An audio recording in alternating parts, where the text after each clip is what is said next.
दिलशाद हुसैन, मुजफ्फरपुर के सकरा का 35 साल का नौजवान। ये तस्वीर स्क्रीन पर आप इस वक्त दिलशाद की देख रहे हैं। सकरा के बेबीपुरा गांव का रहने वाला था दिलशाद। गोरखपुर में पेशी पर गया था। अदालत के बाहर दिन दहाड़े मर्डर। कत्ल के बाद चारों ओर चीख पुकार। जमीन पर दिलशाद की लाश पड़ी थी। ये वीडियो क्यों? ये इसलिए क्योंकि एक तबका इसे लव जिहाद के तौर पर प्रचारित कर रहा था, क्योंकि जिस पर हत्या का आरोप लगा है वो एक रिटायर्ड फौजी है। गोरखपुर के बढ़लगंज में रहते थे। उनकी बेटी दिलशाद के साथ घर से भाग गई थी। नाबालिग बताकर केस किया गया था। दिलशाद पर पॉक्सो लगाया गया, गिरफ्तारी हुई और पिछले साल जमानत हो गई। जमानत इसी आधार पर हुई थी कि लड़की घटना के वक्त बीए पार्ट 2 में पढ़ती थी और नाबालिग नहीं थी। बढ़लगंज में हिंदू लड़की और मुस्लिम दिलशाद का ये कथित प्रेम घर से भागने और शादी में बदला। खबरें मिल रही हैं कि शादी तेलंगाना में आर्य समाज मंदिर में हुई थी। गोरखपुर के बढ़लगंज में रहने वाले रिटायर्ड फौजी की बेटी 11 फरवरी 2020 में दिलशाद हुसैन के साथ हैदराबाद चली गई थी। 12 मार्च 2021 को पुलिस ने आरोपी को हैदराबाद में गिरफ्तार किया।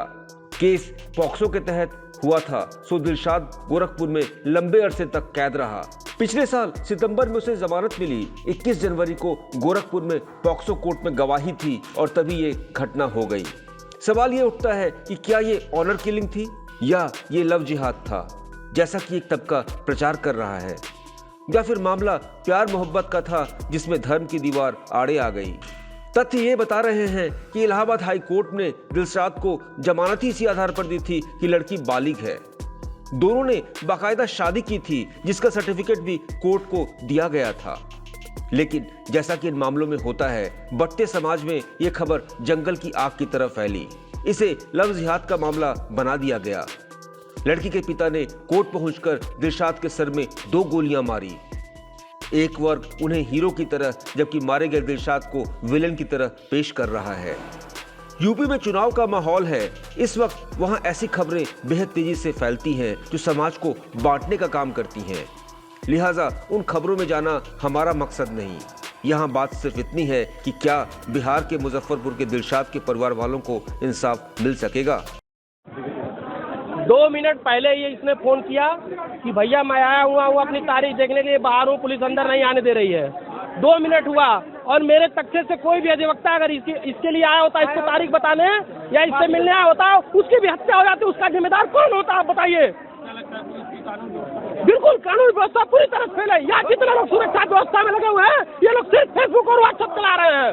ये लोग सुरक्षा व्यवस्था नहीं देख रहे हैं। वो यहाँ गोली चल रही, कैसे भाग गया बाहर? गेट पे सुरक्षा लगी हुई, यहाँ लगी हुई है। या सिर्फ मास्क चेक किया जा रहा है? सिर्फ मास्क चेक करने के लिए पुलिस प्रशासन यहाँ लगी हुई है। आप बताओ इसको क्या जवाब दिया है? बिल्कुल तत्काल एसएसपी साहब आए और जिला जज महोदय सुनिश्चित करें कि ये क्लाइंट के साथ हुआ, किसी अधिवक्ता के साथ हो जाएगा, जिसका जवाबदेही कौन करेगा? गेट के सटे ही पुलिस चौकी है। हो सकता था मेरे तक जैसे अगर कोई व्यक्ति आया होता, ये फोन किया था, उसकी भी हत्या यही हो जाती। बोलिए उसका कौन जवाब देता? Aditya Pandey advocate, civil court Gorakhpur.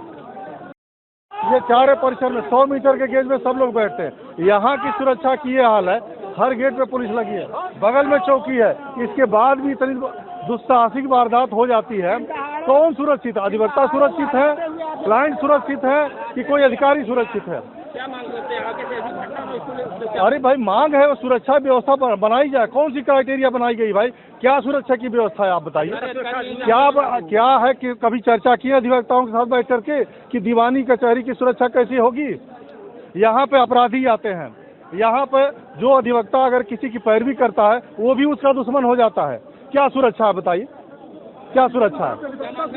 मेरी है कि पूर्णतः सुरक्षा की गारंटी होनी चाहिए, तब ये जाकर के कचहरी चलेगी। विनय कुमार द्विवेदी एडवोकेट। टाइम 8 बिहार के लिए ब्यूरो रिपोर्ट।